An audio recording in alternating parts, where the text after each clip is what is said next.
حضرت صلی اللہ علیہ وآلہ وسلم پر وحی کا ابتدائی دور اچھے سچے پاکیزہ خوابوں سے شروع ہوا۔ آپ خواب میں جو کچھ دیکھتے وہ صبح کی روشنی کی طرح صحیح اور سچا ثابت ہوتا۔ پھر من جانب قدرت آپ تنہائی پسند ہو گئے اور آپ نے غار حرا میں خلوت نشینی اختیار فرمائی اور کئی دن اور رات وہاں مسلسل عبادت اور یاد الہی و ذکر میں مشغول رہنے لگے۔ جب تک گھر آنے کو دل نہ چاہتا توشہ ہمراہ لیے ہوئے وہاں رہتے۔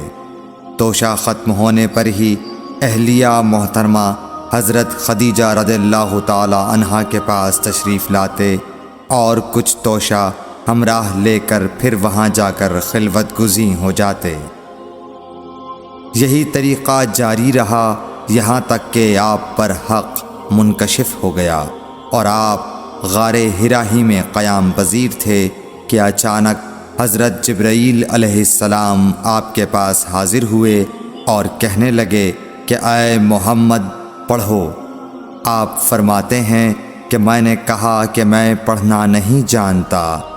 آپ صلی اللہ علیہ وسلم فرماتے ہیں کہ فرشتے نے مجھے پکڑ کر اتنے زور سے بھینچا کہ میری طاقت جواب دے گئی۔ پھر مجھے چھوڑ کر کہا پڑھو۔ میں نے پھر وہی جواب دیا کہ میں پڑھا ہوا نہیں ہوں۔ اس فرشتے نے مجھ کو نہایت ہی زور سے بھینچا کہ مجھ کو سخت تکلیف محسوس ہوئی۔ پھر اس نے کہا کہ پڑھ۔ میں نے کہا میں پڑھا ہوا نہیں ہوں۔ فرشتے نے تیسری بار مجھ کو پکڑا اور تیسری مرتبہ پھر مجھ کو بھینچا۔ پھر مجھے چھوڑ دیا اور کہنے لگا کہ پڑھو اپنے رب کے نام کی مدد سے جس نے پیدا کیا اور انسان کو خون کی پھٹکی سے بنایا۔ پڑھو اور آپ کا رب بہت ہی مہربانیاں کرنے والا ہے۔ بس یہی آیتیں آپ حضرت جبرائیل علیہ السلام سے سن کر اس حال میں غار حرا سے واپس ہوئے کہ آپ کا دل اس انوکھے واقعے سے کانپ رہا تھا۔ آپ حضرت خدیجہ کے ہاں تشریف لائے اور فرمایا کہ مجھے کمبل اوڑھا دو، مجھے کمبل اوڑھا دو۔ لوگوں نے آپ کو کمبل اوڑھا دیا۔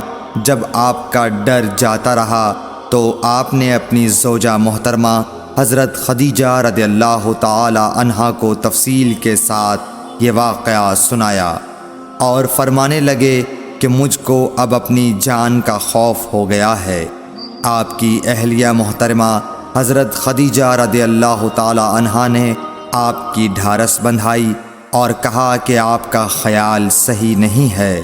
اللہ کی قسم آپ کو اللہ کبھی رسوا نہیں کرے گا۔ آپ تو اخلاق فاضلہ کے مالک ہیں۔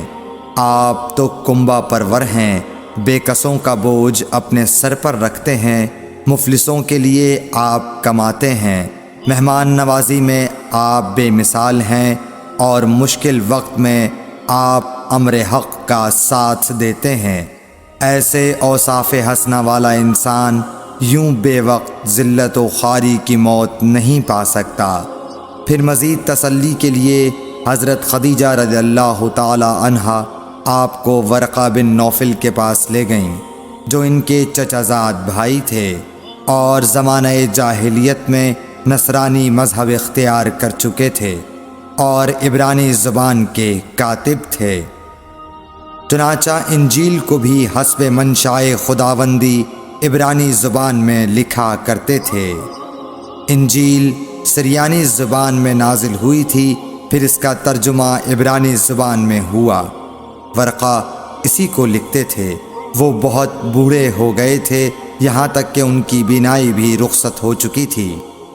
حضرت خدیجہ رضی اللہ تعالی عنہا نے ان کے سامنے آپ کے حالات بیان کیے اور کہا کہ اے چچا زاد بھائی، اپنے بھتیجے محمد صلی اللہ علیہ وسلم کی زبانی ذرا ان کی کیفیت سن لیجئے۔